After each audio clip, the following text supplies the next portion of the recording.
Hello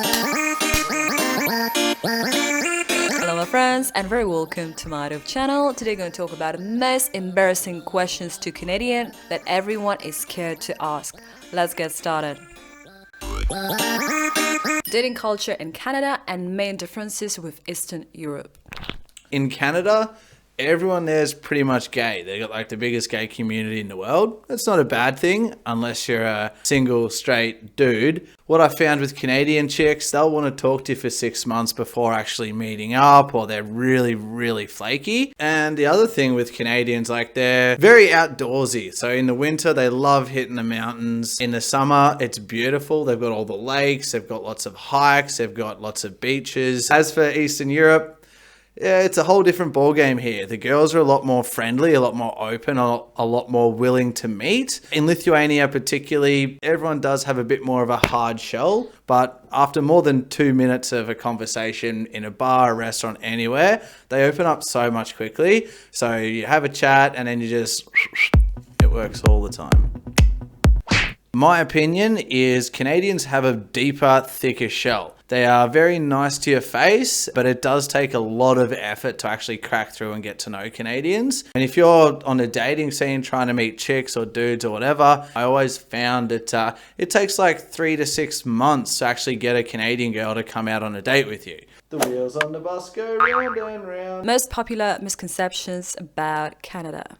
Canada is like the promised land. Everyone wants to love it. It has a lot of issues that they don't need to sort out or they don't really publicize that really impact your stay there.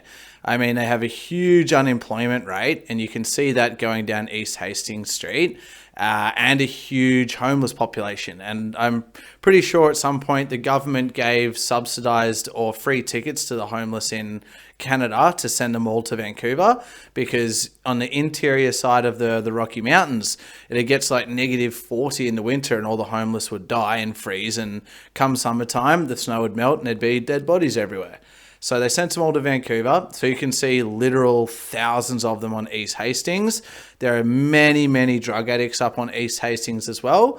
I think it was in 2016 where Vancouver actually declared an opium pandemic. And the other misconception would be their summers are amazing. But please remember, their summers are like 3 months long. Other than that, it's rains. So it's pretty miserable in that regard.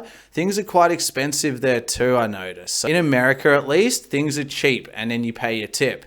In Canada, you're paying full price and tip. And if you're Aussie or British, you probably want to, line up for a beer at the bar. Table service sucks because it takes them 2 hours to get to you before you get your beer. Canada only has table service. They don't have an opportunity to go up to the bar. And for me, that sucks. But other than that, they've got some crazy winters. If you love snowboarding or skiing, you have to get up there. It's the best place in the world. If you're iffy about the winter, don't go to Canada. Canada's not for you. Homeless people in Canada and Eastern Europe. Are they alike? No, I'd say they're very different, especially in North America or in Canada per se. There is a lot of homeless people, which is very sad. And the problem with that is you can go down East Hastings Street, which does actually touch on Granville Street, the main party district in Vancouver City, and there is literal thousands. Like, I'm talking like 10,000 homeless people along that street. It's ridiculous. They run the shop down there. There's a lot of stolen goods for sale. You go down there and get a brand new bike for $20. All they want is enough to get their next, injection. And at the end of the day, it's very, very hard to help a drug addict. They don't want to. They're stuck in their ways, selling all their stolen goods. They'll shoot up heroin in front of you, in front of the cops. They sell drugs in front of the cops. It's so prevalent there, and especially on that street, there's nothing you can do about it. And throughout Eastern Europe, there's no legal places to shoot up drugs or no assisting places to take your heroin. Ghettos. In Canada, there are buildings run by medical staff and nurses that are actually there to give you clean needles and help you inject your drugs safely.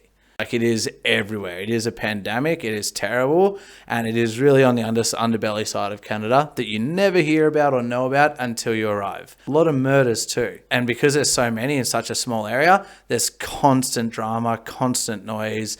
It's fairly unsafe. Whereas in Eastern Europe, I've seen no more than 5 homeless people in Vilnius. And they leave you alone. They don't talk to you. They're very easygoing.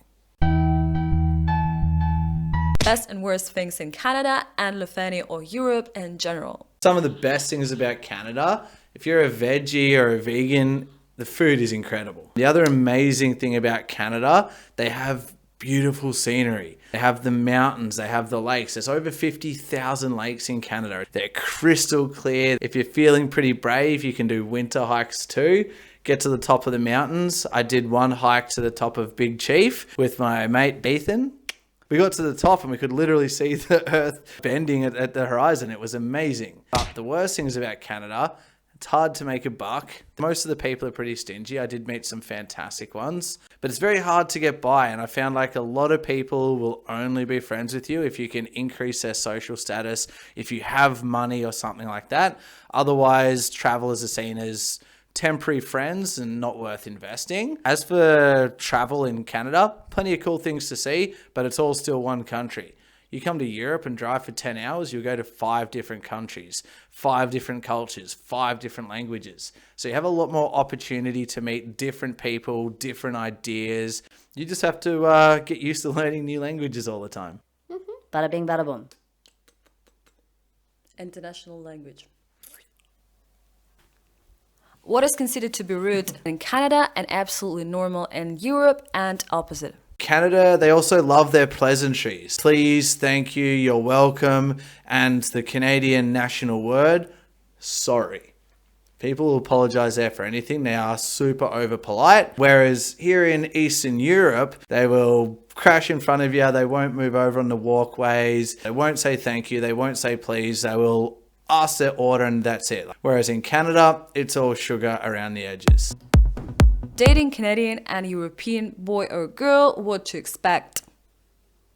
Canada, they're fairly demanding. You've got a girlfriend, she has to come first. You ditch the boys for her. Whereas in Europe, completely different. But yeah, I think in Canada, they definitely want a lot more. They have a very money-focused society. Whereas I found in most other parts of the world, including Eastern Europe, they want to have a good life. They don't care about giving material things as much. Thank you very much for watching our video, guys. Please put like, dislike and comment below if you'd like to visit Canada or Europe. Or if you just want to get out of your town. And please don't forget to subscribe to my YouTube channel, pressing the notification bell, and I'm gonna see you next week. Mwah! Informative or fun?